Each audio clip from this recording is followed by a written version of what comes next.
We're live. Hey, Zach. Hey, Zach Osterman. Hey, Zach Osterman. Hey, Zach Osterman. Hey there, you in the camera. Hey, folks. Zach Osterman, Mike Niziolek, Indianapolis Star, Bloomington Herald Times. We are live from the Spartan Stadium press box. This is the visiting radio booth, so this is where the Don Fisher book Sewer Magic happened for Indiana 47, Michigan State 10. Do you have the link? I tweeted it out multiple times. There's 9 people in here. There you go. Yeah. Maybe if you were more on top of it. Maybe if you were more tuned into X. Anyway, we're going to get better at starting these. I'm not sure when, but we are. Indiana 47, Michigan State 10. I'll talk through it while Mike works on the admin. I mean, Kurt Signetti kind of said this almost like dismissively. I guess we learn what happens when Indiana goes behind. I mean, this was, listen, you were more right about Michigan State than I was. I'll gladly admit that. I don't know that I've ever seen Indiana do this to a Big Ten team. In all phases, 2 punts blocked, 15 tackles for loss, 7 sacks, obviously 47 unanswered points. Most of that scored. Well, all of it scored by the offense. There were a couple like short fields and things, but it was almost like Indiana was playing with its food, and it just started. And then at a certain point, it just started leveling people. Sometimes literally. I think a couple things. I started getting nervous throughout the week because I keep seeing these picks roll in, and everybody's thinking this is going to be a close game. And I know Michigan State played a little harder schedule, but quarterback to me that can't hold on to the ball against a team that's opportunistic, that plays well in all phases, I just thought I was going to struggle. You saw tonight those 2 interceptions were basically at the beginning and the end for Michigan State, and they couldn't recover. And then once they got down by double digits, you just felt there was no way they were going to be able to keep pace after that. The slow start, we could kind of talk about that just quickly. I thought Rourke needed to get a feel for the game a little bit with probably a feel for the grip. Yeah. We talked to him, and I'm going to be writing this up now. He was wearing a splint and then had kind of a cut-up glove kind of covering it. He threw some, one deep ball that was underthrown, threw a ball that was high to miles cross that probably should have been caught. But, throws that he was on target with that we've seen him make more pinpointed throws, just a little off in the beginning. I thought they needed to get past that. They did. Third quarter, he's throwing bombs down the field, back-to-back explosive plays. He looks good. Then the other thing Mikel Kamara pointed out was that they just felt on the road for the first time in a while, biggest crowd that they've kind of seen all season. Took them a minute to just sort of get a feel for the game, and they had a slow start. And Michigan State, they can't play. They hit a couple. Really, they hit a couple low percentage plays. The wide receiver Nick Marsh. He's very good, and he had a tough catch on the sideline that extended the field goal drive, and then he obviously had a fantastic catch for their touchdown. But my point, what I was getting to was that the 10-0 was like double-digit deficit, but they were just like, especially the JMU guys who have faced that last year, sort of shrugged it off and was like, so what? It's like it didn't matter to them that they were going to eventually, they knew what they needed to do. I don't think there was any discussion of it. I think that's probably the only thing that, broadly speaking, Indiana really needs to take away from the 10-0 is just that they all got to sort of experience each other on the sideline through a slow start. They kind of were made to pay for. They started slow against Maryland. They started a little slower, against Washington. Obviously, different circumstances with the starting quarterback out, I should say. But they kind of got to experience okay, it's fine. Like nothing's different. Nothing's changed. We just keep going. And I just can't this team has shown an ability to kind of sense blood in the water and really swarm. And I mean that in the literal sense of the way the defense plays, but also kind of the figurative sense of how it takes advantage of turnovers, of negative plays, of 3-and-out drives and things like that. But this was you mentioned Amari Farrell's 2 interceptions, and it really did feel like from that point, Indiana could just sense Michigan State was so fragile. And Michigan State's had some injury issues. You talk about the quarterback issues or turnover issues. I think that offensive line is pretty beat up at this point. They finished with negative 24 rushing yards. That's a mad statistic. I think what happens in these games when Indiana gets ahead, and Michigan State couldn't run the ball to begin with, that they just had these obvious passing downs all the time, and then the defensive line was like, well, okay, that's over then. And it's not just sacks. 2 ball carriers finished with negative yards. I like Lyon's comment. It does look like you just got back from the fishing hole. You do look like you've been camping, kayaking after that. That's I know who that is. But it's good. It's a good comment. We're gonna kayak all the way to State College and come see you. But the defensive line was as dominant in the second half as I think you've seen him all year. Mikel Kamara, I jokingly asked him, did he feel bad for what he did for that backup quarterback? Because he came into the game. He gave up. And he came into the game, and Kamara came through the line, and he was just like, all the no. Like, thank you, but no. Like, it was, he almost knocked two quarterbacks out, clean hits, within 2 plays of each other. And they just clamped down on that game and sent Michigan State packing. I mean, they scored 47 unanswered points. On the road, in a rivalry game. In this stadium was mostly full. It was certainly not full at the end, but it was mostly full at the start. This is, in a weird way, we've talked about like the way the schedule sets up for Indiana and how it's set up nicely. Like in a weird way, like even this was kind of helpful because they had to go, like they got like a warm up for the road test that Columbus will be by going here, where it's not as good of a team, but it's still going to be a rivalry game, a tough environment. I do think they had to adjust to it just a little bit. You mentioned, I think it was Kamara who said, we haven't been on the road in a while. We kind of had to get used to that. I have never seen a defensive performance like that one from Indiana against anyone in the Big Ten. And I've seen Indiana shut teams out. I've seen Indiana turn teams over. I think Nebraska was 5 times. Washington, a couple big turnovers. I've seen Indiana teams going back to like the COVID season and the year before that would have, incredibly sort of like tilted turnover numbers. And I think there was a stretch during that COVID season where Indiana had scored off every single turnover it had forced, something like that. But I've never seen, like, this was somewhere in the second quarter, Indiana figured out that Michigan State was scared. And it just went for everything it could get. And I mean, like there was one, I don't know if it was a sack or if the quarterback threw it away. There's a question. I'll get to it, Braden. I know the answer to that question. I've known it for years. I can't remember. It was when Schuster was in the backup. But I pointed out to you, I think he got sacked, but at least he got knocked down, that there were 2 offensive linemen and a quarterback and 4 Indiana players like 9 yards behind the line of scrimmage at the end of the play. I mean, the offense was really good. Don't get me wrong. I think the offense was okay. I think the offense was really good once it found its rhythm. They didn't run the ball particularly well. They didn't really need to, but I don't think they tried to. But I think the interesting thing was it felt to me like they made a conscious shift after work. Kind of was struggling a little bit to throw the deep ball. It looked like Michigan State was content to sort of just take that part of the game away. But they're like, all right, we'll just get the ball to our guys in space. And there was a lot of like quick screen and that tempo, it's easy for Rourke, but it also we've seen how it works for Williams, for a couple of the running backs. And then they busted out the reverse to Price, just like let's get him running and get him in space, and like we'll gain yards. Because as you talk about, Michigan State was playing opposite. Like Michigan State was very interested, was playing a ton of zone, and was very interested in just not getting gashed, not giving up chunk plays. With the injury, Rourke can still deliver the ball on time, still delivering the ball accurate, and anything. It wasn't terrible. There were just like 3 or 4 throws, especially early, where you felt like healthy 3 weeks ago. That's an easy completion. Yeah, the one I mean that was almost a gorgeous throw. He almost fit it between 2, 1 more foot of air yardage, and that's probably a touchdown to Omar Cooper. And like we're critiquing a guy who threw for 263 and 4 scores on the road, but it's uncharacteristic. I mean, but 1929 is low for him. But I mean, this was like, again, I don't know that I have seen the other thing I would say is like a dominant defensive performance.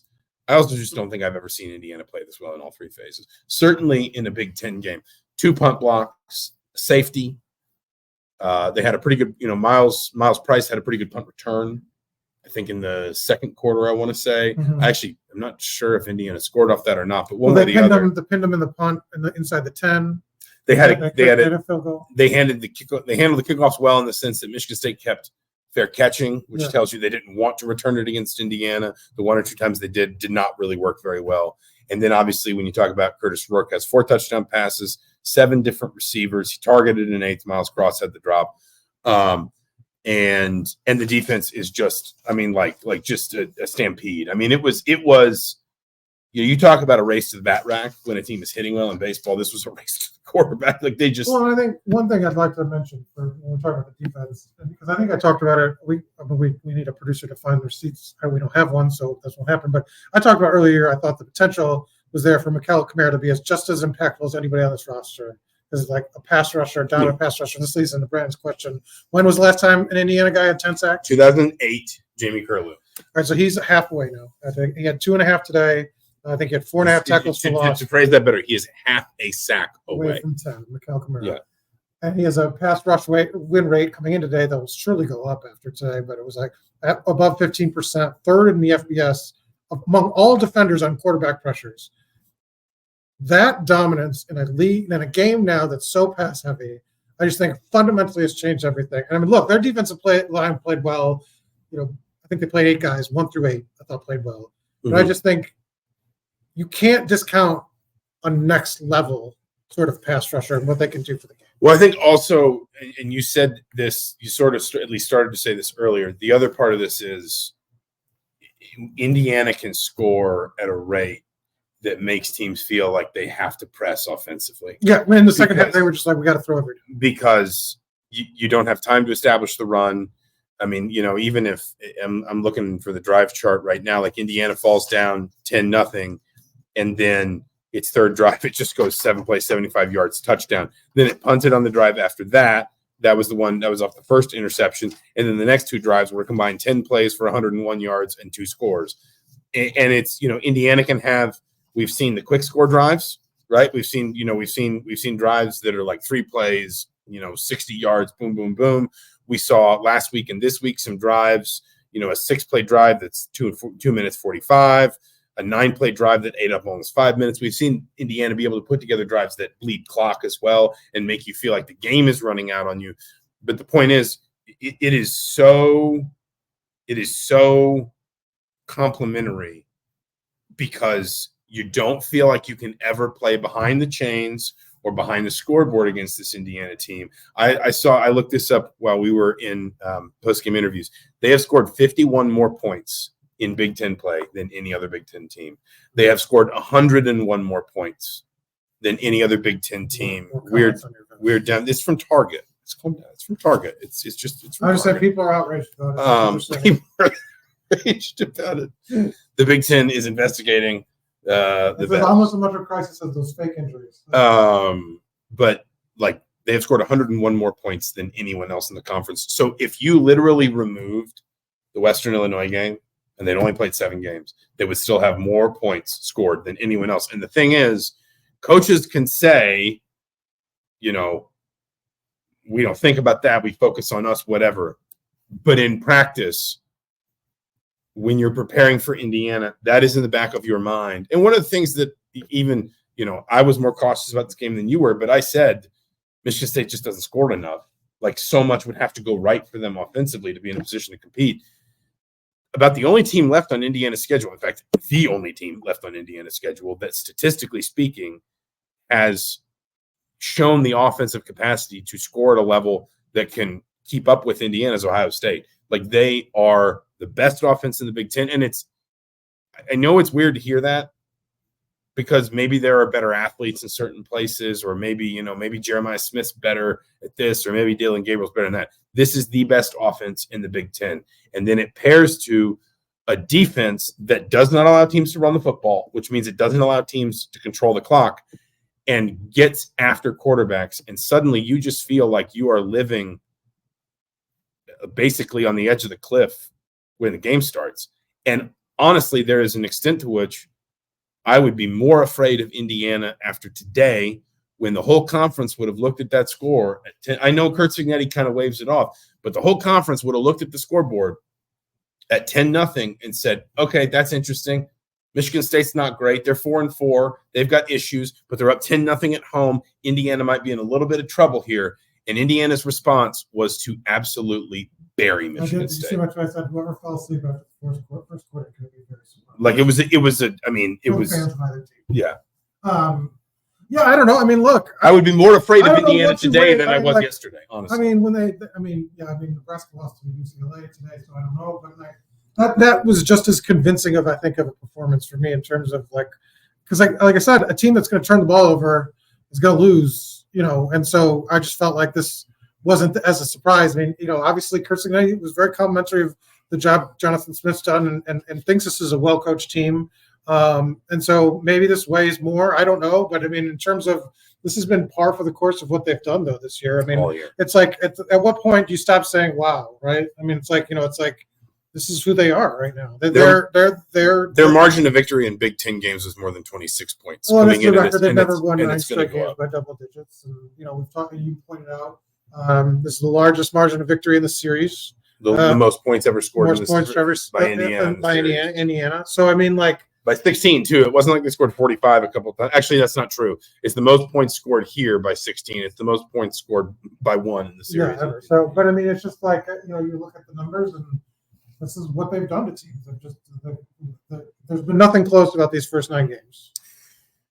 Do you have any other business from today? Because I do think that we need to discuss the playoff first. So any other business? Well, we can set it up by saying the playoff rankings. First ones come out Tuesday. Yeah, Tuesday night. Nothing else going on. Right. Yeah. No one's going to be paying attention to anything else. You have heard me say that I don't think it's worth talking about the playoff until you get to November, just because there's so much runway left. So many teams have to play each other. There's so many games that will eliminate different teams. We saw Iowa State lose and now today. You say with the road, even if they lose 2, worst case scenario, probably, they'd still probably be in the discussion. In the discussion, I think it'd be a hard road, but I'm saying now they would need some other people. Now, I mean, now you're in the discussion really. No matter what. I mean, yeah, because I think what makes it different now is not just that the rankings coming out Tuesday; it's that the path is very clearly defined. I find it, even with the schedule, very hard to believe they will leave an 11-1 Big Ten team out. I don't think, especially because now there is some hoodoo that they could do if they want to just start giving the SEC a ton of credit. If the SEC is going to have a bunch of 2-loss teams and they say, well, you're all 2-loss teams because you're all just so good that you beat up on each other. But I would be really surprised if they left an 11-win Big Ten team out of the college football playoff. It's top 11, not top 12. That's important because the group of 5 is guaranteed 1 spot. So you have to be in the top 11. If Indiana were to win the Big Ten, obviously that gets them an automatic qualifier, probably gets them a double bye. Or what is it? Or no, just a bye, not a home game, but a bye. But I mean, just in general, the path is very much there now, and both because of the way this team plays, and also because of how short the schedule is, where they play, who they play, and the fact that they are going to be a comfortable favorite in both of these home games. And honestly, especially given they're coming into that Ohio State game off a bye, I would not dismiss that game either. No, and I don't think they're going to be talking about that. I mean, they're going to be talking about going and defeating the Big Ten title game at this point. I mean, Mikel Kamara said after the Northwestern game, our goal is to win a natty. And everyone was like, "Oh, that, right?" I mean, I don't just. I mean, I don't. No, but 4 weeks later, it sounds now a they little different. have a real path. Without knowing all the results from today, obviously there's games going on. We can get more into this kind of in the week, but their tiebreakers they're in a tough spot with tiebreakers. Yeah. If they finish with 1 loss, it's very difficult for them to get to Big Ten tournament. There's that of it all, right? So winning out prevents sort of any of that, because if they have 1 loss, they're probably not going to. Does that help or hurt them? You've kind of said that you don't think they'll be penalized for that. Either way, if they went to the Indy and lost, or if they don't make it, you don't think that they'll be penalized? No, you can't really do that with 18-team conferences anymore. So, you know what I mean? You think that won't matter. So there's a lot of interesting scenarios and kind of how everything will shake out. We'll see. But I think this team's feeling very good about itself right now in terms of undefeated is the way we're going to talk about it. I just think, broadly speaking, if Indiana winds up somewhere 9 or better in the playoff rankings and wins 2 of his last 3 games, it will be, I think, hard for them to fall out. And especially if the loss isn't super. Yes, that is the one. That is the one sort of wrinkle. I would not bet on Purdue in that matchup as things currently stand. I don't think so.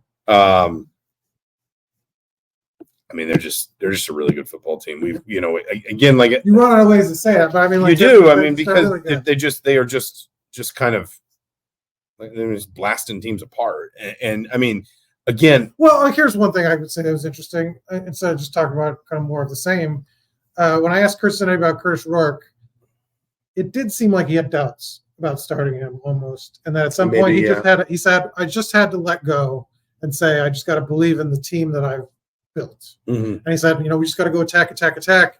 And that's why the game plan didn't even look any different, because we got to be who we are. And so we didn't. And that was what they did last week. We didn't walk in. A lot of that Washington game. We didn't say like, oh, with Curtis with the thumb, we got to run the ball a little more, or oh, we'll try. They adjusted after that first quarter, but it felt like, I thought that was interesting, in that we haven't seen Kurt Cignetti sort of say, I had doubts about something, or I had doubts about our team at all. Not that he was doubting the team, but just like, because like, and I asked Curtis this too, like, you have to be careful, like, I'm good, even though maybe I'm at 85, like pushing to get in the game, but maybe saying, is that going to hurt the team? And I thought that was kind of an interesting balance, and something we haven't seen from Kurt Cignetti this year, because he's such a very confident person.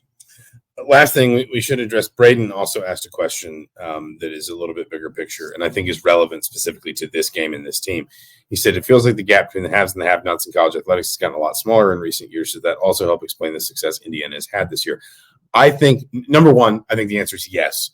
I think the portal and NIL have actually leveled the playing field, because they've created more opportunities for more programs to go out and fix their problems more quickly and directly. And that doesn't mean that it doesn't still benefit Ohio State or Oregon or whoever, but it creates more, that plus the 12-team playoff, and the idea that you have to be I have my doubts about the 12-team playoff, but the idea that you have to be really good, but maybe you don't have to be absolutely perfect to give yourself an opportunity. But you're saying that maybe the 12-team playoff has more to do with them.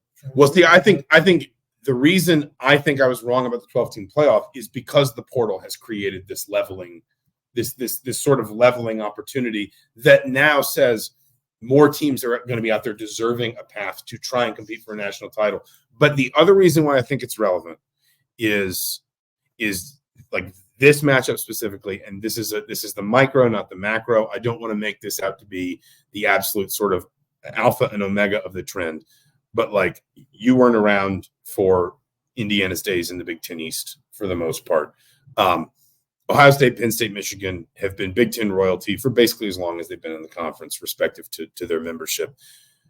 This was always the game that almost felt like a bridge too far for Indiana, that there was always a fourth team on their schedule that was just an automatic zero. And Indiana did not beat Michigan State in the divisional alignment until 2016. I think they only beat them 3 times in the divisional alignment at all. One of those was the COVID season. Another was, I think, the year Mel Tucker got fired midseason. If it wasn't, it was the year Mel Tucker's last year. I don't remember the timing on that. This was the place that Indiana in the modern Big Ten looked up to and said, why can't we have something like that? And football has always meant a little bit more around here culturally. This place is probably the best balance of football and basketball, culturally speaking, in this conference. But Michigan State was the one where it was, they just made a succession of smart hires by and large, and coaches that, from Nick Saban, Bobby Williams had some up years, some down years. John L. Smith was not, but then they followed that up with Mark D'Antonio, and they just kind of kept progressing the program until they got to a place where they were competing at the top end of the league. And they weren't doing it because they suddenly just started pouring. I'm not trying to get, I'm not trying to joke about this. It wasn't because everybody had a reputation for suddenly just, going out and buying guys. They were taking prospects that Michigan and Ohio State didn't want. They were developing them, and they were getting better, and they were going out and beating those teams. And this represented kind of the glass ceiling that Indiana kept bumping up against in the Big Ten and in the divisional alignment in particular. And I think it is an interesting framing of this game, because both of these teams are trying to do the same thing this year. First-year head coach brought a lot of players from his old place, trying to rebuild a culture, trying to sort of foster something new. I think they had 60-something new faces here after the coaching change, and obviously their coaching change happened for different reasons. But I just think it is an interesting sort of framing to this game now when you consider the recent history of this rivalry, what Michigan State has kind of represented to Indiana as a program, and the extent to which, when you talk about the playing field leveling a little bit, it's about getting right the process that Kurt Cignetti used to build this team. So I kind of, it's hard to, like, I disagree. I don't think NIL has helped the Indianas of the world, because I think it puts other teams and other programs, like Oregon has a head start by a wider, and Ohio State's on a head start. Maybe. What the rule that changed everything, the transfer portal, but also the rule change that came with it in terms of roster limits, how you can turn over roster for a year. Like Indiana's roster, you wouldn't have been able to do it because you couldn't take that many scholarship players a couple of years ago. So the coaches now, like the technical rule changes, I think are having a bigger impact than the NIL of it, because I don't think NIL particularly helps Indiana, because they're always going to be like, and if we look at the 12-team playoff, I think other than maybe Indiana, 11 of the teams are going to be the teams you thought they were, are programs that had a head start, right? Like most of the programs are going to be in that sort of elite group that have a good amount of money. I mean, some of them. Maybe some teams sneak in, and that's kind of what happens from year to year, is that you get a team that kind of goes up. But I think you see more teams do the transfer portal badly because it's hard to flip a roster than you do see them do well. But I think the changes that were made to the rules allowed new coaches really a chance to sort of build a program from the ground up year one now, where you couldn't do that before just because you couldn't bring in all those people. So, I mean, now you have a chance to say, I'm starting from scratch. This team's not the same team, because this is not the same team that played here at Indiana last year. No, but it's also not the same team that played at Michigan State is kind of my point. And sure, but I don't think for the NIL of it, I don't think gave either of those teams. That's not why they're here. That's not why Indiana's here. Maybe. I think you're underestimating Indiana's ability to marshal what resources it has. But there's probably, would you say there's 35, 40 teams with Indiana maybe equal to Indiana's budget? It's probably a smaller list. I'm probably talking about 20 and 25, I guess. I don't know. But at like the start of December when they were I mean, maybe because now I think it's probably more, obviously. Yeah, I mean, I think there's. So I mean, I just feel like that, and Indiana was probably behind, by quite a amount. Like those top 10, top 15 teams were probably way ahead in terms of like what their resources were. So it doesn't help them. Just being able to flip the roster probably helped more, just because you could clean the decks of everything that, like Kurt Cignetti said. Any other business? I mean, this vest's got 2 demerits. I mean, do you have to? No, I love this vest. I have 3 of these. I have a navy one, 3, a crimson one, and this one. Crimson. And they're all from Target. So. Did you bought them at the same time? No, I just kind of. Did you like the one and then buy the others? Yeah, okay. That's interesting. So they have a houndstooth one as well that doesn't really do it for me. But houndstooth? Yeah, like the pattern. Ah, okay. Yeah. So, but you thought about it. The Bear Bryant of vests, if you will. He's Mike Niziolek. I'm Zach Osterman. This has been Mind Your Banners. A bunch of you joined. This is probably the biggest live stream we've gotten so far. And what did the people that just tuned in, they're talking about vests? Mind your vests. You'll have to go back and look at the comments. Yeah. People weren't happy about the vest look.